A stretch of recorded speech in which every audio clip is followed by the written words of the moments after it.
Breaking news Kaleshwaram commission విచారణ వేగంగా కొనసాగుతోంది. మూడో రోజు ఏజెన్సీల విచారణ కొనసాగుతోంది. ఇప్పటికే ఎల్ఎన్టీ సంస్థ ప్రతినిధులను విచారించిన కమిషన్ ఇవాళ ఆఫ్కాన్ ఏజెన్సీ సంస్థ ప్రతినిధులను విచారించనుంది. అన్నారం బ్యారేజ్ నిర్మాణం చేపట్టిన ఆఫ్కాన్ సంస్థ ప్రతినిధులు కాళేశ్వరం కమిషన్ కార్యాలయానికి చేరుకున్నారు.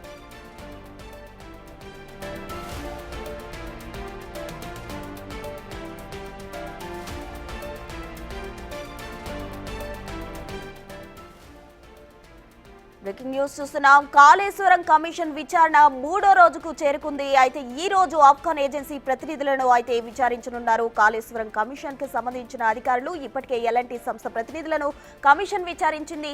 ఇవాళ ఆఫ్కాన్ ఏజెన్సీ సంస్థ ప్రతినిధులను విచారించే అవకాశం కనిపిస్తుంది. ఇప్పటికే ఆఫ్కాన్ ఏజెన్సీ ప్రతినిధులు కాళేశ్వరం కమిషన్ కార్యాలయానికి చేరుకున్నారు.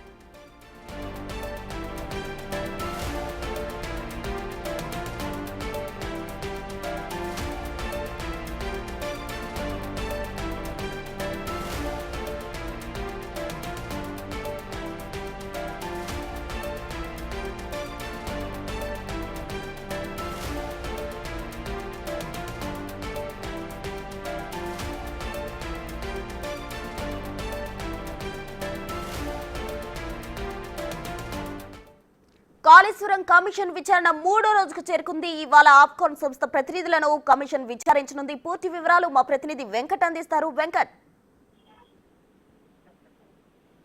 ఇవాళ మూడో రోజు ఏజెన్సీ సంస్థల విచారణ కొనసాగుతుంది. కమిషన్ ముందుకు ఇవాళ అన్నారం బ్యారేజ్ నిర్మాణ సంస్థ ఆఫ్కాన్ సంబంధించిన ప్రతినిధులు ఇవాళ కమిషన్ ముందుకు హాజరవుతారు. కాసేపటి క్రితమే బీఆర్కే భవన్ లో ఉన్నటువంటి కాళేశ్వరం కమిషన్ కార్యాలయానికి ఆఫ్కాన్ సంస్థకు సంబంధించిన ప్రతినిధులు చేరుకున్నారు.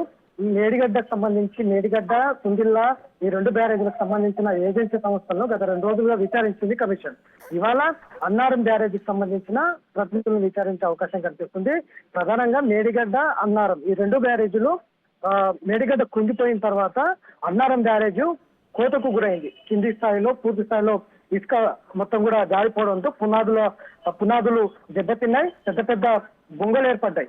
దానికి సంబంధించిన అంశంలో పూర్తి స్థాయిలో ఇవాళ విచారణ చేపట్టే అవకాశం కనిపిస్తుంది. పూర్తి స్థాయిలో ఏం జరిగింది, అన్నారం సంబంధించి ఎప్పుడు నిర్మాణం చేసిండ్రు, ఎప్పుడు పూర్తి చేసిండ్రు, దీనికి సంబంధించిన అంశాలన్నింటినీ కూడా విచారించే అవకాశం కనిపిస్తుంది. ఇప్పటికే 2 ప్రధాన బ్యారేజీలకు సంబంధించిన ఏజెన్సీ సంస్థలు విచారించింది. వారందరూ కూడా గత ప్రభుత్వం ఇచ్చినటువంటి ఏదైతే డ్రాయింగ్, డిజైనింగ్ ఏవైతే ఇచ్చాయో దాని ప్రకారంగా మేము ప్రాజెక్టులు నిర్మించాం.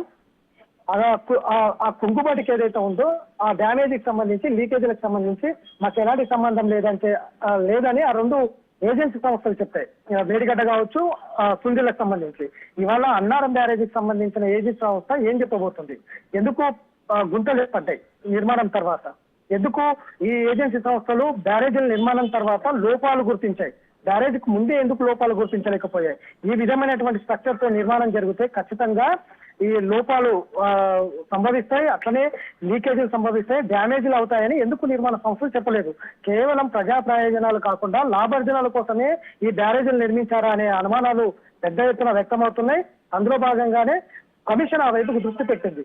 నిజానికి ఏజెన్సీ సంస్థలు లోపాలు గుర్తించాం ఇవన్నీ నిర్మాణం తర్వాత చెప్తున్నాయి. కాబట్టి అంతకు ముందు ఎందుకు ప్రభుత్వానికి హెచ్చరికలు జారీ చేయలేకపోయింది, ప్రభుత్వం ఇచ్చిన డ్రాయింగ్ డిజైన్ ప్రకారమే ఎందుకు నిర్మించాల్సి వస్తుంది అంటే కేవలం తన కాంట్రాక్ట్ కు సంబంధించిన అంశాలలో మాత్రమే, అంటే లాభార్జనల కోసమే ఇంత పెద్ద భారీ బ్యారేజీలు నిర్మించిండ్రు.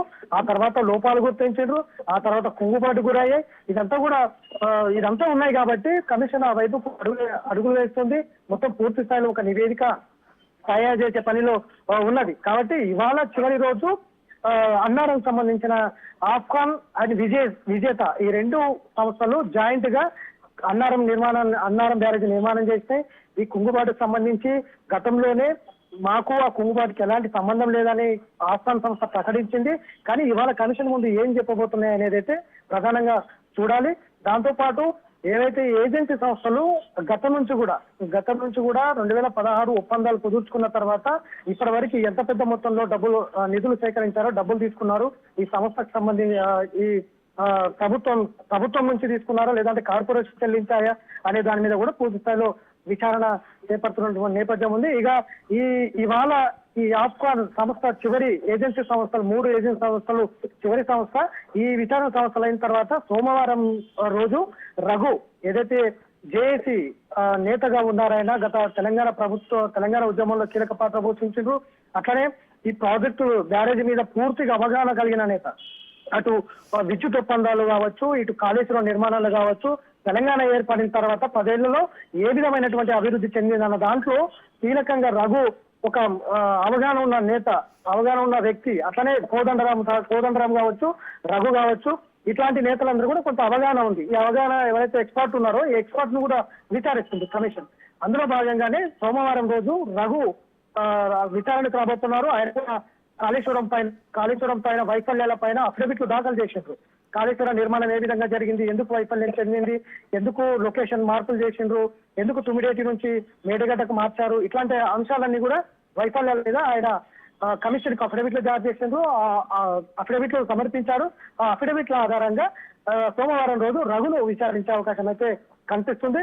ఇట్లా మొత్తం ఓవరాల్ గా ఒక్కొక్కరిని స్టెప్ బై స్టెప్ ఒక్కొక్కరిని పూర్తి స్థాయిలో విచారించి ఒక నివేదిక తయారు చేసే పనిలో అయితే కమిషన్ ఉందని చెప్పుకోవచ్చు. Right Venkat, thank you.